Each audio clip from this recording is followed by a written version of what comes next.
Hi, and welcome back to my channel. In today's video, you have my August wrap-up. Now, this month, I am going to do one wrap-up, and I'm going to do it in 4 parts. So I'm going to do a wrap-up of the books that I read that particular week. In this first week, we have the largest segment of those books, simply because it was the last week where I didn't have to go to work.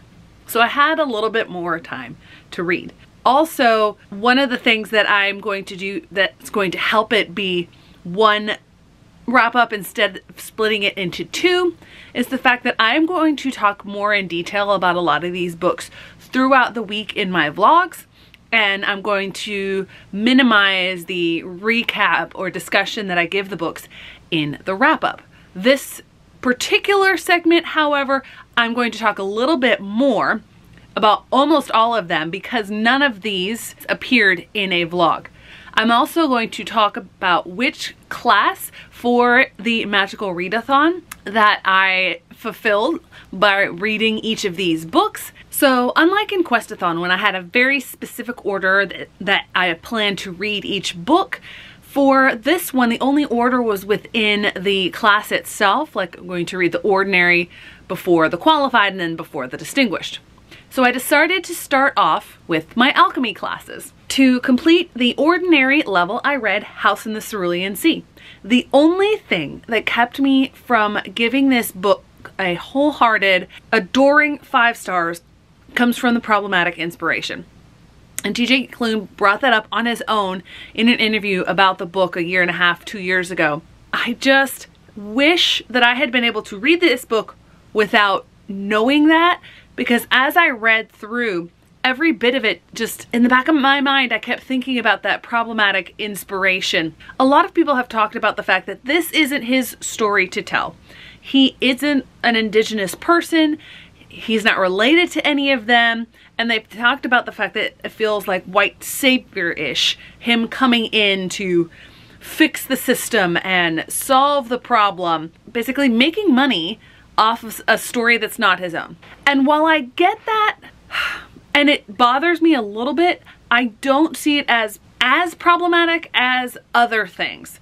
But I did still keep that in mind. Now, Linus' character development that he goes on throughout this book is phenomenal. He's just this cog in the machine at the beginning of this book, this absurdist sort of machine that reminded me of the Thursday Next series, and he gets taken completely out of his comfort zone. And he gets sent to this orphanage. He meets all of these children, these quirky, adorable, fantastic children, and Arthur, the master of that orphanage. And his worldview is changed.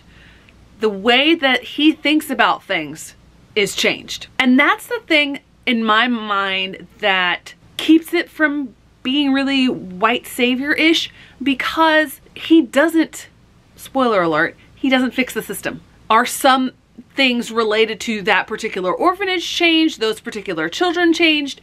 Yes. But the system still exists, still plugging along, that machine's still going. None of those other cogs change. It's not like he rises up and completely overthrows the system and things are magically better. Instead, this is more of someone who is part of the oppressive system changing. Learning, now that he knew better, he's got to do better. I really appreciated that. This whole book, it evoked a sense of whimsy in me that I don't often get in a book. I loved reading this. This was a 4.5 stars. The prompt that this book filled was reading a book that was on someone's worst list. The next prompt was to read an orange book, and that was for Qualified, the middle level in Alchemy. And for that, I read Garlic and Sapphires, and I counted the orange as for this spine. Now, this is a book that my cousin gave me. She actually recommended it to me after listening to me talk about another food memoir that I had read, and she's asked me if I had read it and said that she loved it. And when she gave it to me, she's like, I have to confess that I actually read it before I gave it to you, which that's high praise. And I see exactly what she meant when I read this.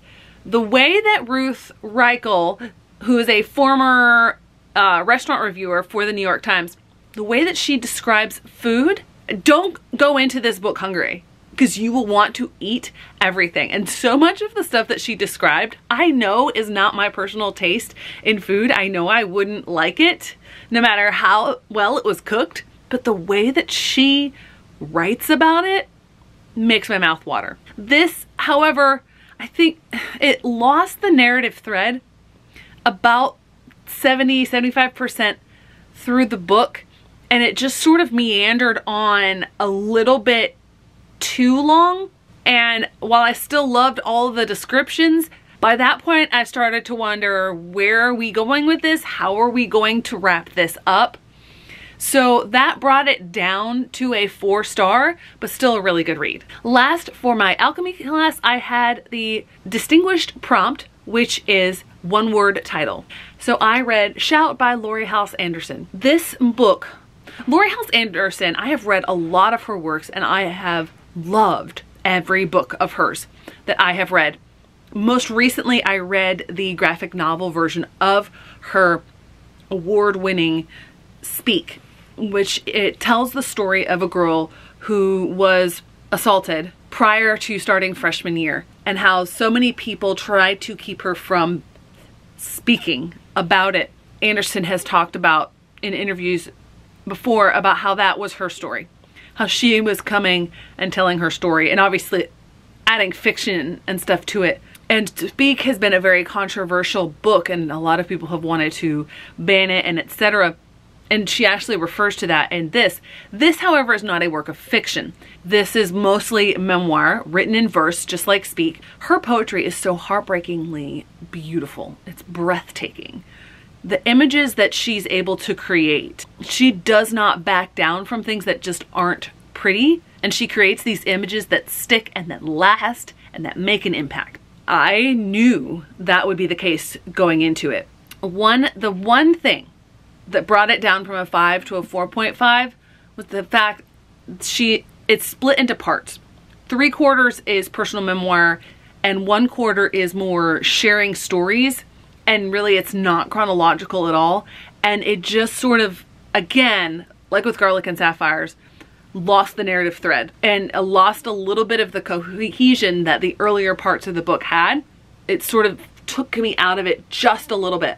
But as I say that, I want to make clear that this is an amazing book. This is such a powerful, powerful book. Next, I read How Dare the Sun Rise. I'm not going to attempt to pronounce her last name. This was to fulfill the ordinary level that I needed in restoration, and the prompt there was a single object as the focus of the cover, and I used her face as that to fulfill that prompt. I had first heard of this book from some other booktubers and knew that I wanted to read it.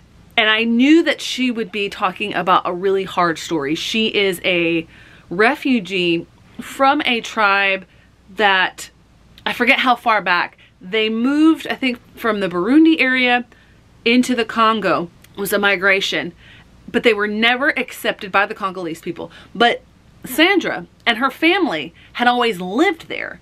They were Congolese, but they were part of a tribe that was not accepted. They were forced to leave their home. They were persecuted. This book starts off with a massacre that wiped out this family, in which she lost her younger sister, and many other people in her family were horribly injured. And eventually she and her family gain resettlement, refugee status to the United States. I will say that I expected this to be a lot more hard-hitting than it was, and I think that came from the actual mechanics of the text itself. Her story is just one that makes you stop and think, and I just think that her story deserved a writer more capable of putting that into words.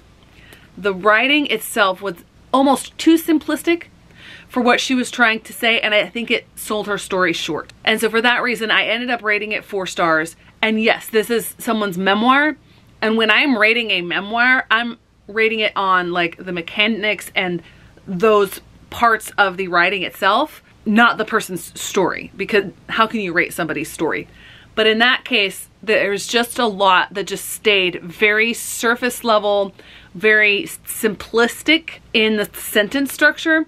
That was a little bit disappointing, but I am so glad that I read this book. Next, I read the book that I needed to complete for my ordinary level on animal studies, and that is Animal Familiar. Now, technically the dragons in Fireborn are not animal familiars, like they have a bond with their riders, but it's not the same way as in other books. Like the dragons don't really talk to the riders, or at least you don't see that in the text, not like Aragon or something like that. I think my experience with this book suffered a little bit because I did read this the afternoon of my first day back at work. I did have like an orientation to go back to because I'm at a new school. I don't know, like I guess my head was in a different space or something. I just did not connect with the characters or the story right away. It was a very slow build.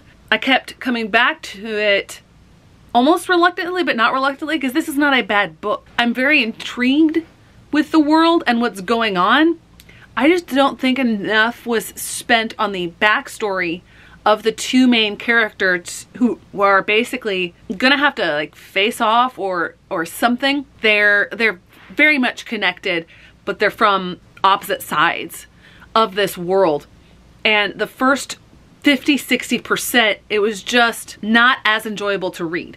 But then as the politicking to it got going and things started ramping up, then I got invested. And I started to see all the different chess moves that the different players were making. So I will read the other two books in this trilogy. I just really wanted to love it as much as other people like Elliot Brooks and others have. So this was a 4-star read for me, and I'm keeping it at a 4-star, even though I wish it were higher and like gut reaction would say lower, just because I know that maybe I wasn't in the right headspace to read it. The last book that I read prior to starting vlogs back up is Collarboned. I believe this is the first book I got in the Goldsboro SFF subscription. At first when I got it, I thought it might not necessarily be for me. I do prefer more female-driven stories.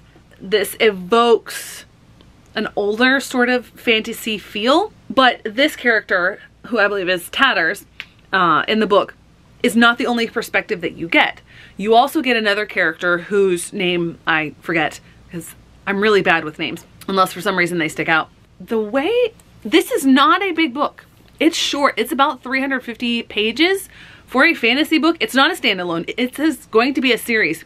It's not a very big book, but there is such complexity, but it's not overly dense. The way that Zabi balanced that is impeccable. It's like you're being dropped into the world. It's a world that you know, not a lot of new things are quote unquote being introduced to you, that there's no sort of audience stand-in. You're learning things by the characters going through it and participating in these sort of things. Now, the other perspective, she is an apprentice, so there are some things that she's learning about these areas that could be considered the audience stand-in. It's just, it kept me intrigued and wanting to turn the pages. The development of the backstory for a lot of these characters comes very late, and there's not much, but I just found myself way more intrigued with this book than with Fireborn. And I honestly don't know what the difference is. So I really loved this book and highly anticipate the sequel. I don't believe I've run it through Compile yet, but I believe it will be either a high 4 stars or a low 4.5. Now, the other 3 books that I am going to talk about, I'm just going to talk about briefly because I have talked about them in a vlog. The first of those is Persepolis, and I realize now, I was looking on my class list, this was not for a class, this was for a quest, which was a book that's been turned into a movie because both Persepolis Part 1 and Part 2 have been turned into a movie. As I mentioned in that vlog, it was hard to get into, and it didn't have the same impact for me as the first one did, because the first one talked about, she described her experience through the Iranian Revolution. This was more coming of age and finding yourself. And yes, this is her story, so I'm not gonna knock her story for anything because this is her life. It just didn't resonate with me the way that the first one did. Next we have Lore Olympus II, and I decided to pick this one up because I wanted to keep going in the final book support group. Both of these were ones that I read for the final book support group. Also, I wanted to get a lot more pages in to build a little bit of a buffer. This is not for any quest or class, although I'll see if it can fit a quest. But I just absolutely adored this. I love the art from the get-go. The way that Rachel Smythe is making this a real complex story that's just not like skating over the age difference because they're gods or whatever. It's just phenomenal, and I cannot wait to own the first one, and definitely when the third one comes out later this year. And if Illumicrate does a special edition of the third book, I'm definitely purchasing it. The last book that I'm going to talk about for this week is Shadows of Self. Technically, this was not a final book. I decided to switch to an Alcatraz book instead of the final book in the Mistborn Era 2 trilogy.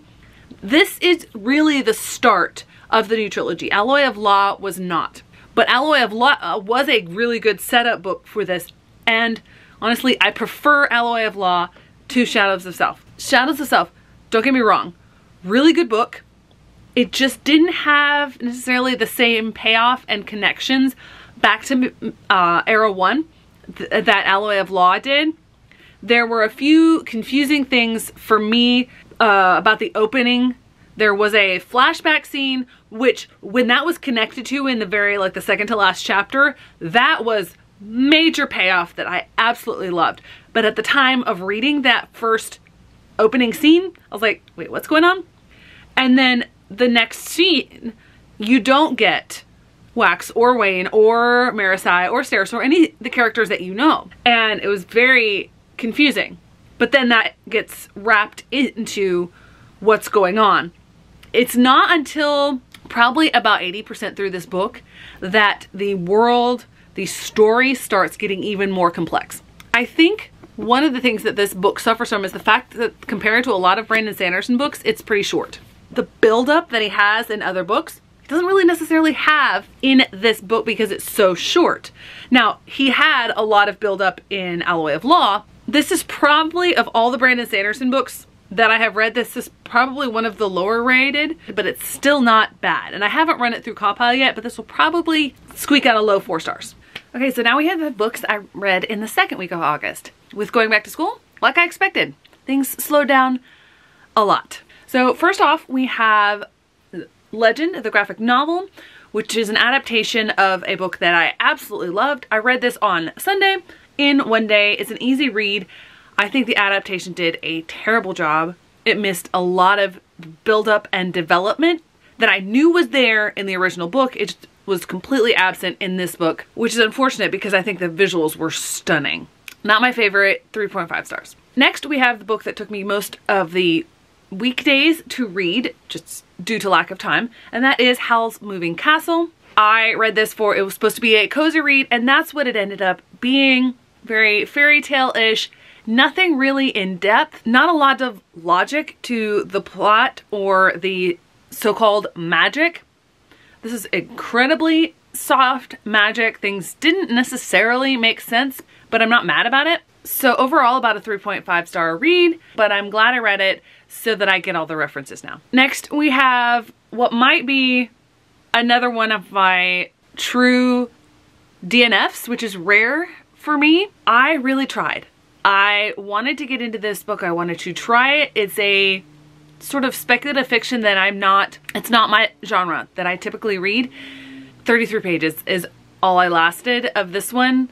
I believe I will be unhauling it, but I'm not sure. It might be a soft DNF. Maybe I'll come back to it when my mind's not as fuzzy, but this just really didn't work for me. So Unraveling by Karen Lord, unfortunately a DNF. And the last book that I finished this week, I read on ebook, and that is The Poppy War. It is definitely closer to Grimdark than I have ever read before. I read it in one day, which you might think it took me all week to read 340 pages, and then I read a 500 some page book in one day. Well, I did have more time, and also I got into the book a lot more. I enjoyed it. I understand why people love it as much as they do. There just were parts of it that I realized just weren't for me. They weren't necessarily things that I enjoyed, and I'm not really interested in going forward and learning more about the story. I believe I'm going to rate it 4 stars, which is a good read for me, but not something overly compelling. Okay, so we have now the second to last chunk of books to review for the wrap up. I ended up not doing a wrap up on the 3rd week. I don't know, time just got away from me. It is now the 29th of August, so I have today, tomorrow, and Wednesday to potentially finish maybe one other book, maybe 2, because I'm listening to the Alcatraz versus the Librarians books on audio, which I talk more about in the vlog for that week. So I may finish both of those, and I may finish an arc that I pick up off my Kindle. I haven't decided that. So if I indeed do finish any these 3 days, I will come back on and recap those. First, we have Fountains of Silence, which I read this year in Spanish and then got a chance to read it in English. Fountains of Silence tells the story of basically 2 different families under the fascist regime of Francisco Franco, and it's set in Spain. The family where the mother was born in Spain, but they grew up in the US, they come over. So the protagonist is Daniel, who's US, but he's American, but he's also half Spanish. And then what I assume is Anna, who represents a lot of the other family, and it illuminates a lot about Spain under the Franco regime, which continued to be authoritarian for decades after the end of World War II. So this, I think, is the longest Ruta Sepetys book that I've read, but it's so chock full of such amazing things, and I'm so thankful to have gotten to read it in both English and Spanish. Next we have Vicious, the first in the Villains duology. I believe it's becoming a trilogy or maybe a longer series. While it's not my favorite because these 2 characters who are friends in college, they're trying to find out and discover what makes extraordinaries or EOs. This is like a villain origin story / development. Extremely morally gray characters told incredibly well. I loved the detail and the perspective that Schwab gave her characters in this book, distinguishing it from her young adult and her middle grades work. Obviously, I'm not going to go into too much detail. Morally gray characters aren't necessarily my favorite, but I really appreciated the writing style and the development of things in this book, so I will definitely be picking up Vengeful at some point in the future. Next we have Over the Woodward Wall. I read this in one day. This is a middle grades novel by Shauna McGuire, pen name A. Deborah Baker. This is based in her middle game world, which I have not read those books. This is actually the first Shauna McGuire book that I've ever read. I loved this. There's a level of whimsy that you get when you combine Narnia with The Wizard of Oz in the actual stories written by L. Frank Baum that you get in this story that I just loved. I loved every second of it, and I cannot wait to pick up the next 2 in the series. Next we have Fellowship of the Rings. Yes, I do realize that this is in Spanish. This is not the copy that I read. This is the Spanish copy, which is the only standalone physical copy that I have, which I need to rectify. However, I listened to Fellowship of the Rings this month, and obviously don't really need a synopsis on this. Suffice it to say, I love this story, and Andy Serkis, I think, is the absolute perfect narrator for it. Next, we have my favorite book of the month, probably one of my favorite books of the year, with Bands of Mourning. I said it in the blog, this is my favorite Mistborn novel. I can't get into the plot much at all because this is the 7th Mistborn novel. Is it the 7th? It is the 6th Mistborn novel. It is book 3 in Mistborn Era 2. Book 4 is coming out in November of this year. The way that Brandon Sanderson weaves together the plot, unmatched. I have not seen it anywhere else. I loved it so much. That's just something that appeals to me so much when you get something served to you in a book that connects and gives you that satisfaction. Oh, I read that. I love that, hands down. Plus the character development in here. Character development, not necessarily Sanderson's strong suit. He does it in spades in this book. my favorite Mistborn novel. Next we have the Scriveners Bones, which is book 2 in the Alcatraz versus the Evil Librarians series. The basic setup of the series is that Alcatraz was raised in the Hushlands, which is the world that we know today. It is tightly controlled by the evil librarians who don't want all these secrets getting out. He is from the free countries, and he has this talent of breaking things, and because he's a Smedry, and he's super important to that, and he goes on all these adventures. In this one, they go to the Library of Alexandria. It's fantastic. I didn't get into it at first. I think it was just headspace. I think I'd just been reading too much. I finished this up later in the month. I started at the beginning of the month, finished it up later. Really good. And the audio is also fantastic, but I'll talk more about that when I review those books. Speaking of audio, I also listened to Skander and the Unicorn Thief on audio. I first got this as an ARC back at the beginning of the year. However, I did not do a good job reading my ARCs, and so this book published in March, and I actually didn't even manage to download the ARC before it was archived, so I listened to this as an audiobook, and the narrator, whose name I need to look up, did an amazing job. With his voice, the way he did the narration, it's at a Jim Dale level for me. But there's just a quality in a voice actor that is different than a straight narrator who's just reading the text. And this guy hit it out of the park. I love the idea of this world that A.F. Stedman has set where unicorns are not what we think. They're not peaceful, fluffy little creatures. They're basically monsters. But it also deals with gray morality and how people are blaming an entire group for something that one very evil person who is a current threat is doing. And how Skander, the titular character, fits into that. I also really love the development of the friend group because there is a character in the first half of the book. I mean, he's a character throughout. But in the first half of the book, you don't like him. You really don't. You think he's insufferable. As soon as you read the book, you know. The way that the reasoning behind his actions, why he's acting so insufferable, and the way that that is developed, and then how he changes and develops throughout the book is so well done. I cannot wait to read more books in this series. The second Ruta Sepetys book that I read this month is I Must Betray You, her most recent release. It is 150, 200 pages shorter than The Fountains of Silence, but coincidentally also features a character that is a minor character in The Fountains of Silence. That character is even more minor character in here, but plays a pivotal role in it. This story is set right at the height of the fall and the breakaway of Soviet satellite countries, the fall of the Soviet Union. This is set in Romania under the Ceausescus, which is an extremely authoritarian regime. Sepetys in this book creates that atmosphere that these people lived under, where you never knew who was going to inform on you, and basically everyone was informing on everyone, and you had no secrets and you couldn't live.